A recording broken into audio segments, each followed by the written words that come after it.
नमस्कार दर्शक बंधु आज बड़ खबर सहित मु Khushiram Alok Jyoti all in one YouTube channel स्वागत करुच्ची। चलतु दर्शक बंधु आरंभ करवा आज खबर। 5 दिन प्रबल वर्षा अलर्ट घर बाहर सतर्क रुहतु। बही जगै पारुनी एनसीईआरटी नकली बही छापी प्रकाशनी संस्था मालामाल। आपण चाउल पाउनाहांती कि राशन कार्ड तेज आवेदन करंतु एहीपरि। कोविड टीका को नहीं बड़ खबर मार्केट रो कोविड-19 टीका फेराई नेला एस्ट्राजेनेका। टी20 वर्ल्ड कप 2024 मोबाइल रे मागणार देखि पारिबे टी20 विश्वकप जानतु केमिति। गोटिए मंच रे नजर आसिबे राज ठाकरे एवं पीएम मोदी शिवाजी पार्क रे रैली रे देखा जिवो अजब दृश्य। राज्य रे भाजपा क्षमता को आसिले मद उपरे लागिबो बैन धर्मेंद्र प्रधान। पांड्यान कहिले बीजेडी को भांगिबा को प्रयास होई पारे बीजेपी पचारिला एते भय काईकी। कांग्रेस रे निज दल को विलय करि पारंती शरद पवार देले इशारा। ओडिशा रे चिन्हट है रुबेला भाइरस नवरंगपुर रे 2 रोगी चिन्हट एवं अभिषेक ट्राविस विस्फोरक बैटिंग सनराइजर्स हैदराबाद सहज विजय। दर्शक बंधु एमती कोईटी खबर रही वीडियो संपूर्ण देखंतु संपूर्ण खबर जानि पारिबे। खबरटी जदि भल लागे ताले गुटे लाइक रखिबा को भूलिबे नै। आरंभ करिबा संपूर्ण खबर। 5 दिन प्रबल वर्षा अलर्ट घर बाहर सतर्क। यह पाणीपाग विभाग आकलन अनुजाई आहरी 5 दिन राज्य में वर्षा रहिबो। कालबैशाखी वर्षा प्रभावित करिबो सारा राज्य को। आउ किछि स्थान रे वर्षा सह 30 रु 40 डिग्री किलोमीटर बेगरे झटका पवन बहिछि।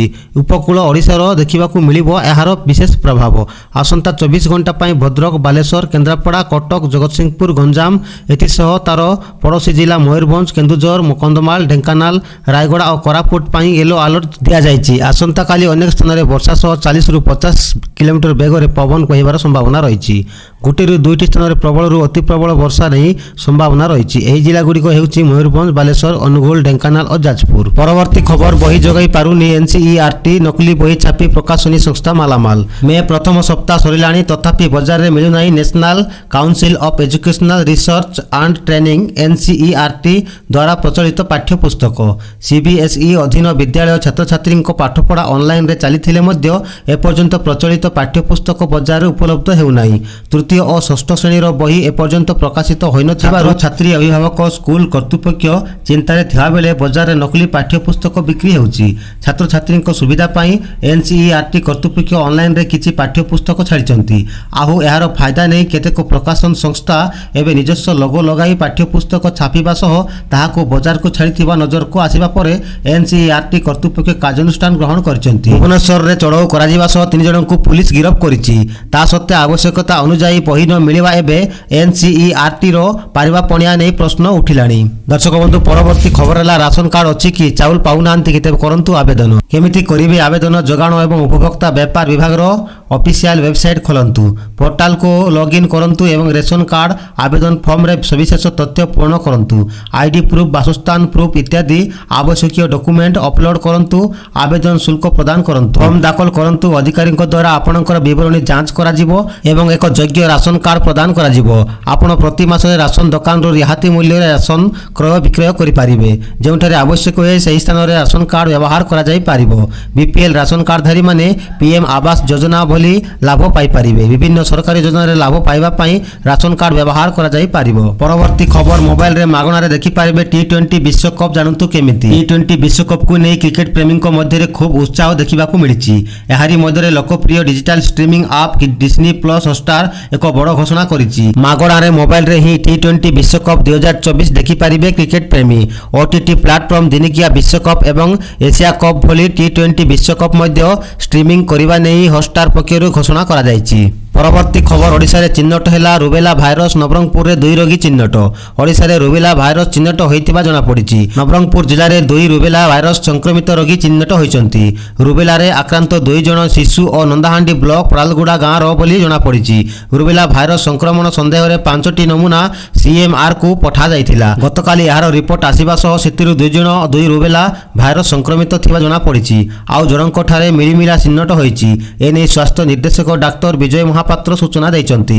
परवर्ती खबर गोटिए मंच रे नजर आसीबे राज ठाकरे एवं पीएम मोदी शिवाजी पार्क रे रैली रे देखा जिवो अजब दृश्य। लोकसभा तृतीय चरण निर्वाचन शेष होई सारिछि।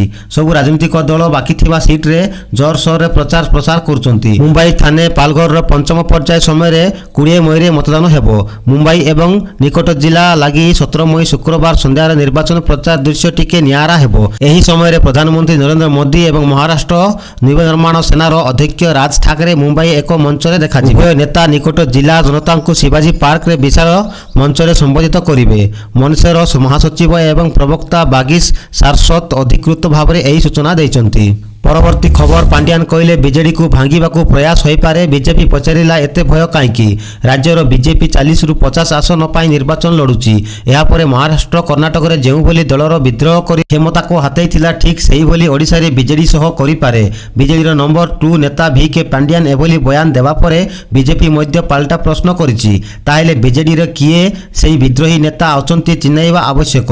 ରାଜ୍ୟ ବିଜେପିର ପୂର୍ବତନ ସଭାପତି ସମୀର ମହାନ୍ତି ବୁଧବାର ଦାବି କରିଛନ୍ତି ଯେ ଶାସକ ବିଜେଡିର ଅନେକ ଲୋକ ବିଜେପି ସହ ଯୋଗାଯୋଗରେ ଅଛନ୍ତି, କାରଣ ସେମାନେ ସମସ୍ତେ କୀର୍ତ୍ତବାସ ନୁହନ୍ତି। ପରବର୍ତ୍ତୀ ଖବର ରାଜ୍ୟରେ ଭାଜପା କ୍ଷମତାକୁ ଆସିଲେ ମଦ ଉପରେ ଲାଗିବ ବ୍ୟାନ୍। ଧର୍ମେନ୍ଦ୍ର ପ୍ରଧାନ ରାଜ୍ୟରେ ଭାଜପା କ୍ଷମତାକୁ ଆସିଲେ ମଦ ଉପରେ ଲାଗିବ ବ୍ୟାନ୍। ବୁଧବାର ଦେବଗତ ଜିଲ୍ଲାର ତିଲେଇବଣି ଖେଳ ପଡ଼ିଆରେ ଆୟୋଜିତ ଭାଜପାର ବିଜୟ ସଂକଳ୍ପ ସମାବେଶର କେନ୍ଦ୍ରମନ୍ତ୍ରୀ ତଥା ସମ୍ବଲପୁର ଲୋକସଭା ଭାଜପା ପ୍ରାର୍ଥୀ ଧର୍ମେନ୍ଦ୍ର ପ୍ରଧାନ ଏହି ଘୋଷଣା କରିଛନ୍ତି। ଏଥିସହିତ ଧାନର ସର୍ବନିମ୍ନ ଦର 31 ଟଙ୍କା, ପ୍ରତ୍ୟେକ ମହିଳାଙ୍କୁ 50,000 ଟଙ୍କା କୁପନ ଦିଆଯିବ। କେନ୍ଦୁପତ୍ରର ମୂଲ୍ୟ ବୃଦ୍ଧି କରାଯାଇ ବିଡ଼ା ପ୍ରତି 2 ଟଙ୍କା ମୂଲ୍ୟ ଧାର୍ଯ୍ୟ କରାଯିବ ବୋଲି ଘୋଷଣା କରିଛନ୍ତି। ସେହିଭଳି ତଲାଲି ଓ ବନ୍ଦାଲିମାନଙ୍କୁ ଅଧିକ ବୋନସ ଦିଆଯିବ। ରାଜ୍ୟର ସବୁ ଗରିବଙ୍କୁ ଘର ଦିଆଯିବ। ସୋଲାର ଏନର୍ଜି ମଧ୍ୟ ଯୋଗାଇ ଦିଆଯିବ। ରାଜ୍ୟରେ ଦେଶୀ ମଦକୁ ସମ୍ପୂର୍ଣ୍ଣ ଭାବେ ନିଷିଦ୍ଧ କରାଯିବ ବୋଲି ଧର୍ମେନ୍ଦ୍ର ପ୍ରଧାନ କହିଛନ୍ତି। ପରବର୍ତ୍ତୀ ଖବର କାହିଁକି ନିର୍ବାଚନୀ ଟିକେଟ୍ ପାଇଲେନି ଅନୁଭବ? ପାରିବାରିକ ବିବାଦ ନଷ୍ଟ କରୁଛି ରାଜନୈତିକ କ୍ୟାରିୟର।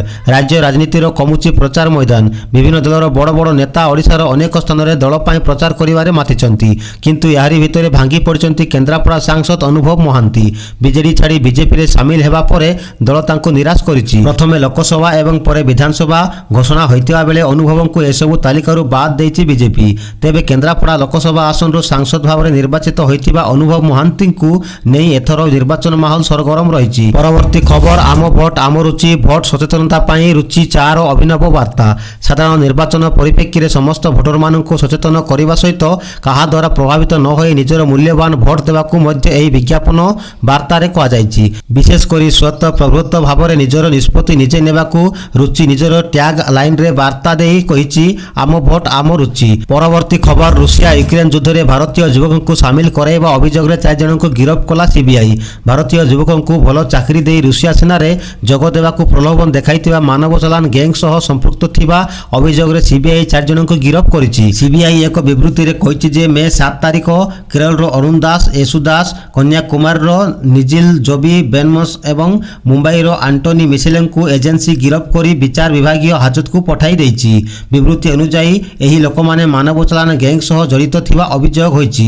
ଏଜେନ୍ସି ଅଭିଯୋଗ କରିଛି ଯେ ଏହି ଲୋକମାନେ ଭାରତୀୟ ଯୁବକମାନଙ୍କୁ ଭଲ ଦରମାର ପ୍ରଲୋଭନ ଦେଖାଇ ରୁଷିଆ ପଠାଉଥିଲେ ଏବଂ ସେଠାରେ ସେନା ପ୍ରଶିକ୍ଷଣ ଦେଇ ଯୁବକମାନଙ୍କୁ ଯୁଦ୍ଧ କ୍ଷେତ୍ରରେ ଫ୍ରଣ୍ଟ ଲାଇନରେ ନିୟୋଜିତ କରାଯାଉଥିଲା। ପରବର୍ତ୍ତୀ ଖବର କଂଗ୍ରେସ ନେତା ରାହୁଲ ଗାନ୍ଧୀ ଆଦାନୀ ଏବଂ ଆମ୍ବାନୀଙ୍କ ପାଖରୁ କେତେ ଟଙ୍କା ନେଇଛନ୍ତି ବୋଲି ଗତକାଲି ପ୍ରଧାନମନ୍ତ୍ରୀ ମୋଦି ପ୍ରଶ୍ନ କରିଥିଲେ। ଏହାକୁ ନେଇ ମୋଦିଙ୍କ ଉପରେ ପାଲଟା ଆକ୍ରମଣ କରିଛନ୍ତି ରାହୁଲ ଗାନ୍ଧୀ। ସେ କହିଛନ୍ତି ନମସ୍କାର ମୋଦିଜୀ, ଟିକେ ଭୟ କରିଗଲ କି? ସାଧାରଣତଃ ଆପଣ ବନ୍ଦ ଘରେ ଆମ୍ବାନୀ ଏବଂ ଆଦାନୀଙ୍କ ସହ କଥା ହେଉଛନ୍ତି। ପ୍ରଥମ ଥର ସାର୍ବଜନୀନ ଭାବରେ ଆଦାନୀ ଆମ୍ବାନୀଙ୍କ ନାଁ ନେଇଛନ୍ତି। ଆପଣ କହିଲେ ଟେମ୍ପୋରେ ଟଙ୍କା ଦେଇଛନ୍ତି। ତେବେ କ'ଣ ଆପଣଙ୍କ ଏହା ବ୍ୟକ୍ତିଗତ ଅଭିଜ୍ଞତା କି? ସିବିଆଇ ଏବଂ ଇଡିଙ୍କୁ ତାଙ୍କ ମୋଦି ପାଖକୁ ପଠାନ୍ତୁ, ପୁରା ଯାଞ୍ଚ କରନ୍ତୁ ବୋଲି ପ୍ରଧାନମନ୍ତ୍ରୀଙ୍କୁ ଟାର୍ଗେଟ କରି କହିଛନ୍ତି ରାହୁଲ ଗାନ୍ଧୀ। ପରବର୍ତ୍ତୀ ଖବର ଜେପି ନଡ୍ଡା ଓ ଅମିତ ମାଲବ୍ୟଙ୍କ ବିରୋଧରେ ଜାରି ହେଲା ସମନ। 7 ଦିନ ମଧ୍ୟରେ ହେବେ ହାଜର। କର୍ଣ୍ଣାଟକ ପୋଲିସ ବିଜେପି ରାଷ୍ଟ୍ରୀୟ ଅଧ୍ୟକ୍ଷ ଜେପି ନଡ୍ଡା ଏବଂ ଦଳର ଆଇଟି ସେଲ୍ ମୁଖ୍ୟ ଅମିତ ମାଲବ୍ୟଙ୍କୁ ସମନ ଜାରି କରିଛି। ଉଭୟ ନେତାଙ୍କୁ 7 ଦିନ ମଧ୍ୟରେ ବେଙ୍ଗାଲୁରୁ ହାଇ ଗ୍ରାଉଣ୍ଡ ପୋଲିସ ଷ୍ଟେସନରେ ହାଜର ହେବାକୁ ପଡ଼ିବ। ଗତ 5 ତାରିଖରେ ରମେଶ ବାବୁ ନାମକ ଜଣେ ବ୍ୟକ୍ତି ବିଜେପି କର୍ଣ୍ଣାଟକର ଏକ୍ସ ହ୍ୟାଣ୍ଡେଲରେ ପୋଷ୍ଟ କରାଯାଇଥିବା ଏକ ଭିଡିଓ ବିରୋଧରେ ଅଭିଯୋଗ କରିଥିଲେ, ଯାହାପରେ ଦଳର ରାଷ୍ଟ୍ରୀୟ ଅଧ୍ୟକ୍ଷ ଜେପି ନଡ୍ଡା ଏବଂ ଆଇଟି ସେଲ୍ ମୁଖ୍ୟ ଅମିତ ମାଲବ୍ୟଙ୍କ ବିରୋଧରେ ହିଁ ମାମଲା ଏଫଆଇଆର ରୁଜୁ ହୋଇଥିଲା। ପରବର୍ତ୍ତୀ ଖବର ଭାରତ ଏହି ଟିମ୍ ସହ ଫାଇନାଲ ଖେଳିବ। ବ୍ରାୟନ ଲାରାଙ୍କ ଭବିଷ୍ୟବାଣୀ ଶୁଣି ଉଡ଼ିଯିବ ହସ୍। ଏବେ ଆଇପିଏଲ୍ 2024 ରୋମାଞ୍ଚ ଫ୍ୟାନ୍ସଙ୍କ ମୁଣ୍ଡ ଉପରେ ରହିଛି, କିନ୍ତୁ ଏହାପରେ ଟି20 ବିଶ୍ୱକପ୍ ଆରମ୍ଭ ହୋଇଯିବ, ଯାହାକୁ ନେଇ ବରିଷ୍ଠ କ୍ରିକେଟର ବ୍ରାୟନ ଲାରା ବହୁତ ବଡ଼ ଭବିଷ୍ୟବାଣୀ ଦେଇଛନ୍ତି। ଲାରାଙ୍କ ଅନୁସାରେ ସୂର୍ଯ୍ୟକୁମାର ଯାଦବଙ୍କୁ ଗୋଟିଏ କ୍ରମ ଉପରେ ବ୍ୟାଟିଂ କରିବାକୁ ଆସିବାକୁ ଆବଶ୍ୟକ। ସେହିଭଳି ସେ ଭାରତକୁ ବିଶ୍ୱକପ୍ ଫାଇନାଲରେ ପ୍ରବେଶ କରିବାକୁ ଜିତିବାକୁ ଆଶା ରଖିଛନ୍ତି। ପ୍ରକାଶ ଯେ ଭାରତୀୟ ଟିମ୍ 2022ରେ ହୋଇଥିବା T20 ବିଶ୍ୱକପ୍ରେ ସେମିଫାଇନାଲରେ ଇଂଲଣ୍ଡଠାରୁ ହାରି ବାହାରି ଯାଇଥିଲା। ଏଥର ଲାରା ଭାରତୀୟ ଟିମ୍ସକୁ ଭଲ ପ୍ରଦର୍ଶନ ଆଶା ରଖିଛନ୍ତି। ଦର୍ଶକ ବନ୍ଧୁ ଏବେ ଦେଖିବା ଶେଷ ଖବର। ଅଭିଷେକ ଟ୍ରାଭିସଙ୍କ ବିସ୍ଫୋରକ ବ୍ୟାଟିଂ, ସନରାଇଜର୍ସ ହାଇଦ୍ରାବାଦ ସହଜ ବିଜୟ। IPLର 57ତମ ମ୍ୟାଚରେ Sunrisers Hyderabad SRH Lucknow Super Giants LSG ବିରୋଧରେ ସହଜ ବିଜୟ ହାସଲ କରିଛି। ଅଭିଷେକ ଶର୍ମା ଏବଂ ଟ୍ରାଭିସ ହେଡଙ୍କ ବିସ୍ଫୋରକ ବ୍ୟାଟିଂରେ ଲକ୍ଷ୍ନୌ ସୁପର ଜାୟାଣ୍ଟସ୍ ଧରାଶାୟୀ ହୋଇଛି। ଧାର୍ଯ୍ୟ 166 ରନ୍ ବିଜୟ ଲକ୍ଷ୍ୟରେ ପିଛା କରି ସନରାଇଜର୍ସ ହାଇଦ୍ରାବାଦ 9.4 ଓଭରରେ କୌଣସି ୱିକେଟ୍ ନ ହରାଇ 167 ରନ୍ ସଂଗ୍ରହ କରିଥିଲା। ଦର୍ଶକ ବନ୍ଧୁ ଯାନ୍ତ୍ରିକ ତ୍ରୁଟି ଯୋଗୁଁ କିଛି ଖବର ବାକି ରହିଯାଇଛି, ସେଥିପାଇଁ ଦୁଃଖିତ। ଦର୍ଶକ ବନ୍ଧୁ ଖବର ଯଦି ଭଲ ଲାଗେ ତାହେଲେ ଗୋଟିଏ ଲାଇକ୍ ରଖିବା ସହିତ ଚ୍ୟାନେଲ ନୂଆ ଥିଲେ ସବସ୍କ୍ରାଇବ୍ କରି ବେଲ୍ ଆଇକନକୁ ଅଲ୍ରେ ଦବାନ୍ତୁ। ନମସ୍କାର, ଜୟ ହିନ୍ଦ।